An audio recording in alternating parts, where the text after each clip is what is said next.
Hello all, Shadwell here, ready to talk about the next film in my collection, It Happened at Nightmare Inn from 1973. It's the second film in the Blood Feast collection, is directed by Eugenio Martin, and stars Judy Geeson and Aurora Bautista. This is a Spanish film that of course wasn't originally titled It Happened at Nightmare Inn, as that title is stupid. Its original title was Spanish for A Candle for the Devil, which sounds even better in Spanish, Una vela para del diablo. Yeah, that sounds classy as fuck. This film is short at around 68 minutes, and it really works out well for it because if this was an average runtime of 80 or 90 minutes long, I'd take more issues with this film, but it's not, so I'll only take minimal issues with it. First off, I hate the American release title of It Happened at Nightmare Inn. One, because on the whole, it just sounds stupid, and two, this film doesn't take place at an inn, because that shit is so very American. It takes place at a Spanish villa run by two sisters who murder several female tourists for having looser morals than they approve of.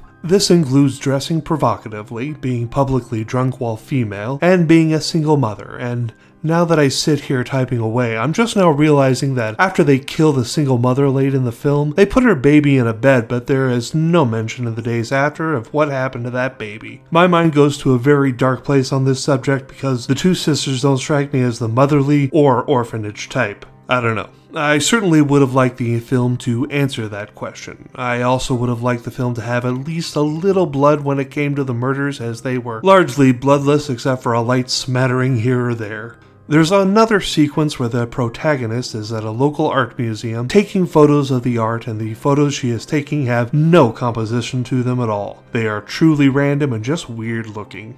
Other than those three main things, this film isn't too bad. It's almost enjoyable, actually. I own this collection of films because a friend gifted it to me, the same friend that gifted Bait Shop to me and watched the ABCs of Death 2 with me when it was premiering on streaming. My friend gifted this to me all because of the last film in this collection, which we'll be getting to eventually. It's a film called The Undertaker and His Pals, but we still have another two films to get through first. I'm gonna give It Happened at Nightmare Inn a C+.